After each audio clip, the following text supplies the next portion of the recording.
Wow! Oh my gosh! I miss L'Oreal. Na-miss ko. May giggle talaga. Day, ang ganda-ganda, Day. Power. Walang kahirap-hirap.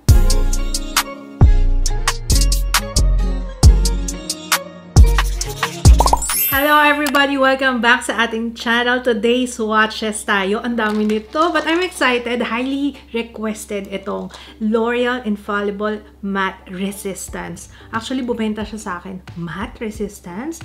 Really? Lahat ng shades, guys, in-order ko for you. Ayan. This is touch-proof, drink-proof, kiss-proof daw. At meron silang 6 na new matte nude shades. Basta lahat ng available na shades doon, 15 lahat sila. Ayan, kinuha ko na para mas-swatch natin lahat. High color impact in one swipe daw, and meron siyang plushy applicator. Actually, before pa, gusto ko yung applicator ng L'Oreal. Ang ganda na applicator nila. Powdery matte formula daw ito with liquid powder pigments. Regular price, 649. Pero naka-sale siya ngayon. 617 pesos na lang. Oo. So, first shade is Breakfast in Bed. Guys, excited ako dito. Wow! Oh my goodness! Ang ganda naman ng shade na to. Okay, let's swatch. Para siyang muted na, you know, pang everyday. Parang almost close sa natural color ng lips. First swipe. Oh my gosh! I miss L'Oreal. Na-miss ko. May giggle talaga. Ang ganda niya! Oh my gosh! First shade pa lang tayo. Ang ganda nito. Breakfast in Bed. Very nice. Ang ganda. Hindi siya yung mukhang namutla ako. Hindi. Meron siyang deeper tone sa kanya na hindi mukhang namumutla. Ang ganda niya. Very, very nice. I love this. Maganda siya pang everyday. Meron ako na-feel sa kanya na konting may pagkataki pa. Siguro hindi pa siya totally nagsaset. Pero, surprisingly, it's lightweight. Kahit na matte siya, kahit na merong dryness sa labi ko, maganda, solid talaga. Anyway, trusted ko na ang L'Oreal pagdating sa ganyang formula. Ganda, oh. Medyo mahirap lang siyang burahin. Makeup remover wipes yung gamit ko. So, gamit kayo ng lip balm para hindi ma-trauma yung labi nyo, ha? Lip balm lang tong gamit ko. This is Hello Glow lip balm with SPF. I love this. Ayan na, mas madali pagka nilagyan mo ng lip balm and then saka mo yun yung pantanggal natin. Next shade, Worth It. Ito siya. Uy, ang ganda. Okay, ito siya. Nice. Ang ganda rin nito. Kung gusto mo medyo pinkish, ayan. Worth it talaga si Worth It. Let's see if transfer proof. Uy! Transfer proof, guys! Transfer proof.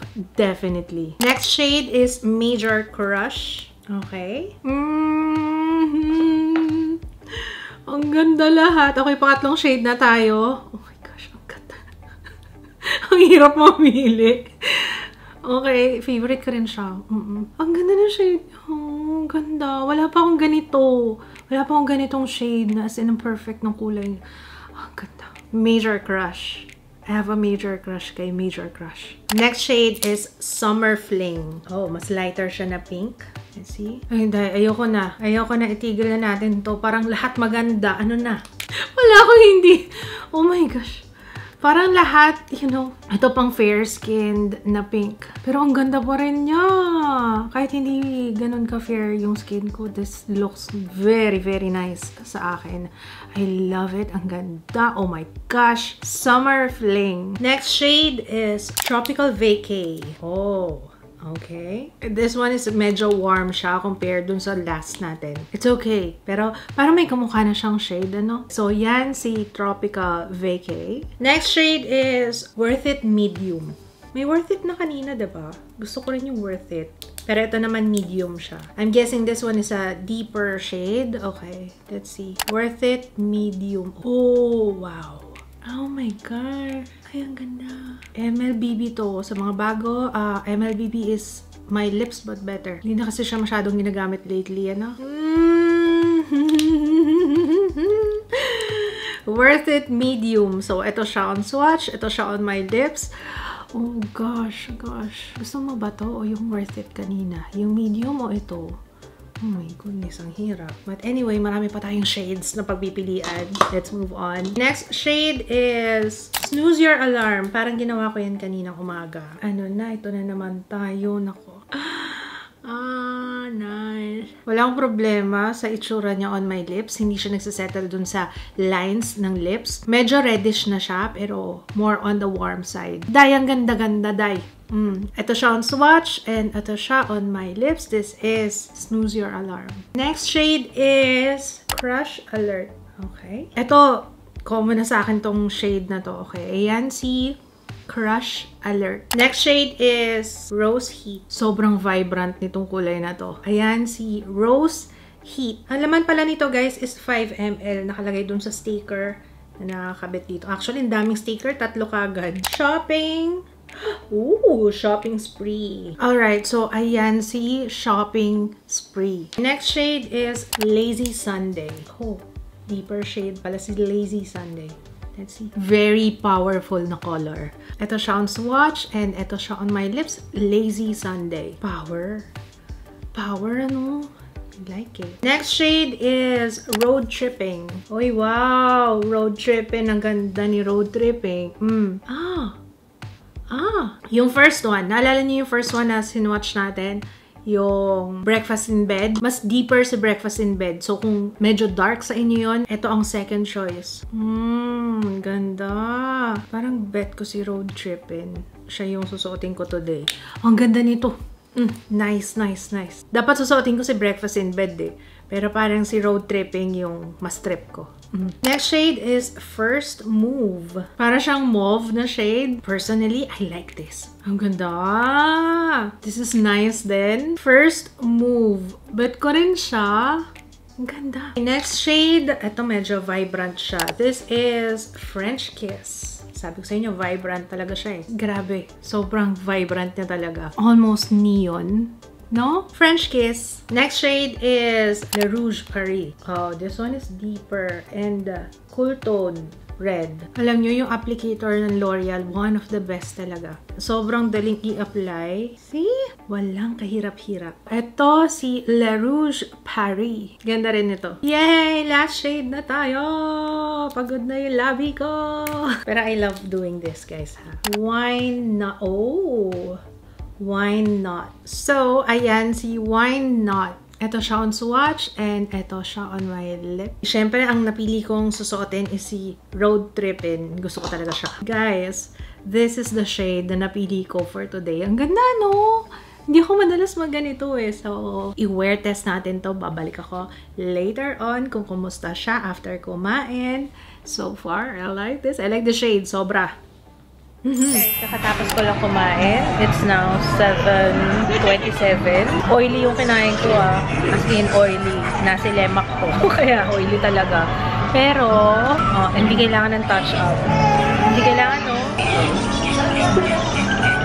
Wala pa din, no? Wala nag-transfer. Alright, it's the end of the day. It's now 10:33 p.m. Actually, hindi na ako nag-touch up mula nun last. Tapos kumain pa tayo. And medyo oily yata yung nakain namin kasi nasi lemak yun, guys. So, ibig sabihin talaga, ano siya, fried rice kasi siya. Kaya, it's, you know, Pero, considering oily, hi, ang ganda-ganda pa rin ang labi ko. Pero pag tinignan mo up close, ha, yun dito lang na part, yung nabura. Pero actually, ito nga eh, sabi ko kanina, i-wear test ko pa ba to? Sa dinami-dami ng tinry ko na L'Oreal Infallible na, you know, yung mga transfer proof, I know for sure maganda to. Mataas ang standards ng L'Oreal, and I've tried a lot of L'Oreal products, and talagang it's a yes kaagad sa akin. Nakahanap na kaagad ako eh. Meron akong attend na event very soon, and sabi ko mukhang ito ang gagamitin ko lipstick that day. Okay, so ayun lang. Wala na ako iba sasabihin na link sa description box. Sana nagustuhan nyo. And sana nakapili kayo. Sana nakatulong itong video na to because I know how hard it is bumili online, lalo kapag hindi mo nakikita ano ba itsura nitong shade na to. Kasi sa totoo lang yung swatches na makikita mo pag bumibili ka online, ang layo niya sa personal. Ilang beses na rin ako na biktima. Kaya ayan, hopefully makatulong tong video na to para ma-add to cart mo na yung dapat mo i-add to cart. Pero sorry na kung lagi akong budol, pero hopefully nakakatulong tong mga videos. Hindi naman lahat. Wala naman sapilitan dito, ha? Oo, pagka sinabing nagustuhan ko, di nagustuhan ko and you're eyeing that product, hindi okay. Pero Sorry na kung nabubudol kayo lagi. I'm very, very sorry. Pero hindi yun ang aking intensyon. Gusto ko lang makatulong if ever, kunwari, kagaya niyan. Parang gusto kong bumili ng matte lipstick. Kaso, ano bang shade yung babagay sa akin? So, ito yung video na sana magamit nyo as reference. So, yun lang. Hindi naman wala namang sapilitan dito. Oo. I feel bad din minsan kapag kunwari, sunod-sunod na maganda yung review ko. I feel bad din kasi parang iniisip nyo, nandito ako para mambudol lang. Pero hopefully, pwede nyo balikan naman yung video. If ever ready na kayo bumili. Diba? Ganon. For reference lang naman to. Okay. So, ayun lang. At parang ang seryoso ko na bigla. Pero yun. Pero sana nakakatulong tong videos natin. Oo. Kasi kung hindi, ititigil ko na talaga ito. Thank you so much for watching. Kung meron kayong next na request nyo, if ever gusto nyo gumawa ulit tayo ng swatches, lip swatches, feel free to comment down below. And I will see you again on my next one. Bye guys! Thank you so much for watching. Thumbs up nyo naman to for my effort. Grabe 15 shades. Para sa inyo yan. Thank you. Bye!